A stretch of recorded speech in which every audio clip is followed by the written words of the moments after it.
Yeah, like we said before, literally right when we get off the podcast. I don't even know if you'd posted it the morning after. It's like Yeah. Arch had already committed to I think it had already Texas. been scheduled, but yeah, and I texted you. I was like, of course he Yeah, does this right every after. time. Hmm. But yeah, so that huge get for Texas. It's interesting to see him go to somewhere that's already got a Quinn Ewers, a big time player like that. But Mm. Ewers will be 2 years ahead of Mm. of Arch, so I guess that's enough separation where he should have enough time to play at Texas. I think at the end of the day, it's Austin versus Athens, like two awesome places to go to college. Like Sarkisian has got a proven track record with quarterbacks. Like I don't feel like it's nearly as stable of a situation because that was one thing I heard with Phil Fulmer did an interview with somebody, and obviously he's very close to the Manning family, and Mm. he said that stability he thought was one of the big things that the Manning family like valued and everything, and I thought that meant Georgia. Honestly, like there's not a more stable program in the country than Georgia. Like not even Alabama, just because there's kind of this little cloud hanging over, like, well, Saban's got to be retiring soon, right? Like Mm. next year after, it's like, who knows? He could coach for another decade. The guy doesn't even look old yet, right? So I don't know that he's gonna retire anytime soon. But Kirby Smart seems like a college guy. He doesn't Mm. seem like he has pro aspirations. He's at home Mm. where he went to school. So if he wants to be the coach for the next 30 years, he's going to be the coach for the next 30 years. Whereas Texas has just been a revolving door since Mac Brown left. How many coaches are is this the fourth one? It was Charlie Strong to Herman to Mm. Sarkisian. Am I leaving somebody out? Someone between Strong and Herman, I don't think so. and now Sarkisian. So the third Yeah, coach I think it's a yeah. since third coach in the last decade or so. Yeah. So Texas is definitely, they always have all the raw materials, right? They Yeah. always have everything that you could possibly want, from the college town, from the financial support, just everything. And then now they have a Mm. coach that's got a lot of experience with offense and coaching quarterbacks. So at the end of the day, it's disappointing for Georgia to not get him. But I think with Georgia had the luxury of, for one, we saw Stetson Bennett, they just won a national championship. I don't think Georgia's as dependent on needing an elite quarterback to be an Mm. elite team. But you also, you got Carson Beck as the backup, who's been in the system for 3 years now. Brock Vandegrift, a former 5-star, going to be his second year on campus. And then Gunnar Stockton, another really highly touted quarterback who's going to be a true freshman. So Georgia's got a loaded quarterback room, and obviously Stetson Bennett coming back. So they got a loaded quarterback room. It would have just kind of been a cherry on top to just get this number one 5-star quarterback coming out of high school.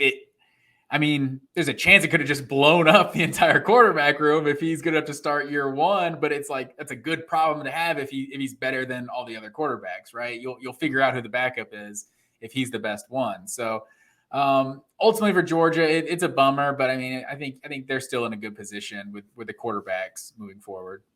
We should have known it was going to be Texas when Cutcliffe was involved, where he was like an advisor for Sarkisian in like February before he got pulled into the SEC office.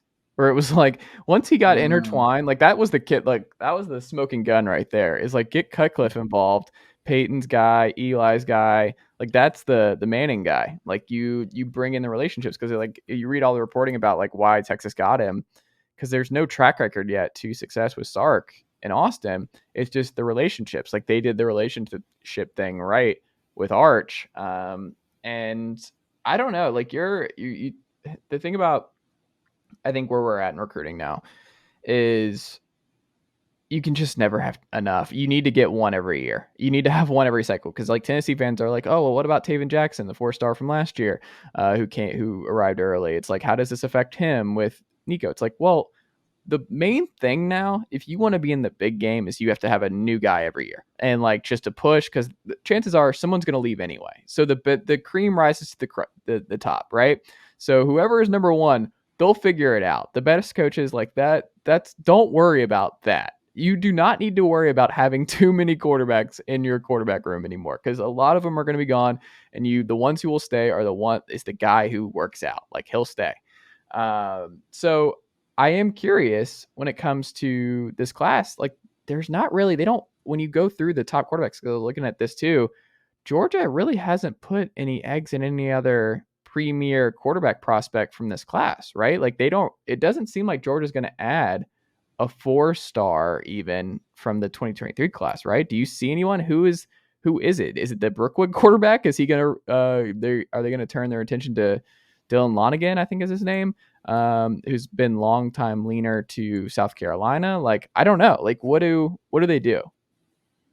I mean, I think there's a chance they don't take a quarterback in this class. I mean, you might just take a guy, like you're saying, just, to build depth, a guy who's not afraid, to compete. But I think they're already kind of in the conversation with Julian Sayin, 2024 quarterback out of California. He's a 5-star, number 2 quarterback in the country behind Dylan Raiola, who's already committed to Ohio State. So I don't know. I don't think it'd be the worst thing in the world. Like, if you think next year, if Stetson Bennett's gone, like, and Carson Beck wins the job, like, Carson Beck, I mean, he'll be a junior, I think, at that point. I lose track of all the red shirts in the 2020 the COVID years and everything. But I think he'll be a junior, and Vandegrift would be a red shirt sophomore in 2023. So it's like, and then Stockton's in his second year on campus. Like, you got 3 guys that were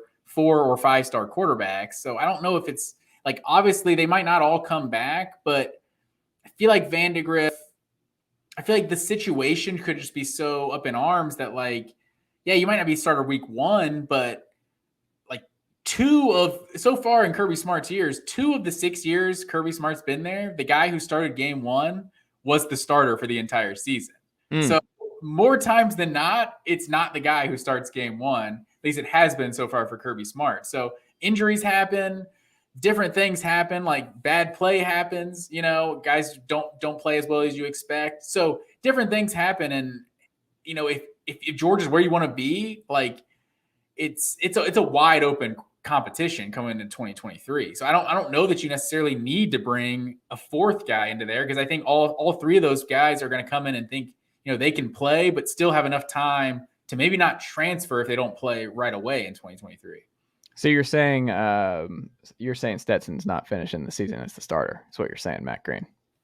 No, not at all. I think if Stetson, no, it's possible with the what I just said, but if Stetson's not the starter, like if Vandegrift or if Carson Beck were to, like, take over in 2022, I think that's what would throw a wrench into everything. Because then if Carson Beck is, like, the established starter going into 2023, then maybe one of the younger guys feels a little differently. But if 2023 comes and it's like a 3-way legitimate competition, I don't think you leave just because you're not starter from day 1, because something can happen game 1, game 2, when the bright lights get on, and different guys can just play differently, So practice is a whole nother ball game. So yeah, I think Arch Manning, not that it's not like to, spin it that, like, oh, it's a good thing that Georgia didn't get Arch Manning. They obviously wanted him, but I still think they're in a good situation moving forward. I don't know. The way I look at it is just that, like, Carson's the one, he'll probably stick around until he's a grad transfer and then start somewhere else and hope he pops at, like, a Cincinnati or something, South Florida, wherever, and gets his starter. But he's good riding it out with Georgia until he is a grad transfer and just keep learning under Monken and just get one shot, because it's really all you need. Like, if you're a good player at Group of 5 guy and you are draft eligible the following year, you just really need to time it right? Like, you don't need years of tape to go first overall. Like, Trey Lance did not have to show much at North Dakota State to go in the early part of the draft. Mac Jones only had to start 1 year, obviously, at Alabama. Like, you don't need a full track record to get drafted and to really rise at the ranks. You can even be seeing too much. Like, Sam Howell goes from number 1 overall to another season where they have a down year to 5th round, I think. Mitch Trubisky had 1 full year as a starter, and he wasn't even at Alabama or anything, So I think a lot of quarterbacks can now look at it and go, all right, we can sit. Like, there's no rush. Like, if we're in a good system and we might get a shot to play, like, just sit and wait. And then we just need 1 year, and make sure that you pick the right spot for that 1 year to pop, wherever that is. I don't know. I just feel like Gunner and Brock will not be there long term. I think it will be like whoever replaces Stetson after this year. I think that spring battle next year will define who sticks around between those two. So if Brock wins the battle or Gunner wins the battle, that's the loser of that one. I would be surprised. Like it's The only who thing wants to be the quarterback for South Carolina in 2023 bowl when is the basically what that older one is. right when the older guy wins the competition, though, it doesn't necessarily put the writing on the wall, because I mean, say Vandergriff is the guy as a junior, Mm-hmm. and Stockton is a redshirt sophomore or whatever. Vandergriff could have a great season and go pro, and Stockton could have a couple years left to be the starter. So I don't know. You never know what's going to happen. The quarterbacks transfer so much these days. Just the sheer numbers, like just the probability of it. It's like all of these guys are probably not going to end up at Georgia. Like JT Daniels transferred to Georgia and didn't end up at Georgia. So you never know really what's going to happen with the quarterback position. But you got to get the talent, get as much talent as you can, and let it work itself out on campus. We all can't have dual sport quarterback stars like we do at the University of Tennessee, with Nico Maliava competing in his volleyball championships this summer, missing out on some elite camps to win the whole dang thing with his guys. Multi-sport guy. He loves volleyball. I like it. He tried to play volleyball. He doesn't want to compete. No, I don't like it. He doesn't have that winning. He doesn't have that it factor. He doesn't have that desire. I don't like it. I'm gonna go with. He's gonna be a bust. I'm calling it right now. I don't like him playing volleyball. What is he? Tom Cruise? Val Kilmer? What's going on here? Yeah, that's a topical reference. There you go. Is obviously Val Kilmer's not in the new one. Is there? Yes, I thought he was. Oh, is he? I don't know. Is he not? He's not in Tom Cruise type shape though, is he? No, I don't think so. But I know he's in it in some regard. I'm pretty fair certain. Enough. You can't do Iceman. You can't just not have Iceman in the. Fair enough. I actually watched the original Top Gun like 2 weeks ago for the first time. So does it hold up? I don't know. It was cringe for me. Multiple C. I don't know. It was. I'm glad I've seen it now. Sorry, I don't know if I was super loud, but I'm glad I've seen it now. I just the thing. If you ever want me not to do something, it's to really, really encourage. Like why? Like when I see a lot of people that I don't think I have the same taste with, like, dude, you got to go see it. Like it's great. Where I'm definitely not doing any of that. Like that's people were adamant about it. It was kind of like Black Panther was so huge. It was like, oh, you got to see it. And then I went to see it, and I was like, yeah, I forgot. I just don't. I'm not that crazy about superhero movies. So it was a superhero movie. It was fine. It was like Pacquiao Mayweather. It was like, oh yeah, this is why I don't watch boxing like ever. These two huge names sold me that this was going to be exciting, but it's still boxing, and it's just not really that exciting to me. Yeah, I mean, that's a whole different can of worms there.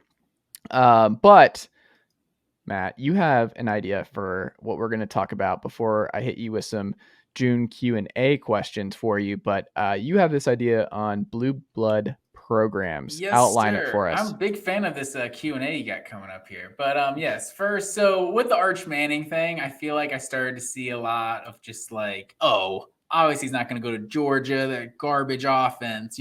Arch Manning wouldn't do that to himself, whatever. Texas, a blue blood program, all that, So I got to thinking, what makes a program a blue blood program, right?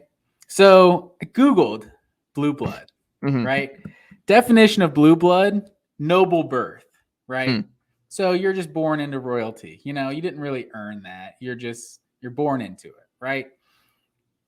Also, when you Google blue blood, you also get blue blood sports. So I'm like, you know what? I also want to see that. Blue blood sports definition, track record of winning.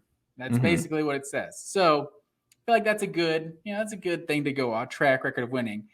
But when is that track record established? That's what I feel like that's what determines who a blue blood program is. Because you have some of these programs that are some of the winningest programs of all time, but it's almost like to be a blue blood in college football, you had to do it in the early days of college football. Like you can't, it's not a club you can join after the fact. Yeah, it's the So same with college basketball. It's like Kentucky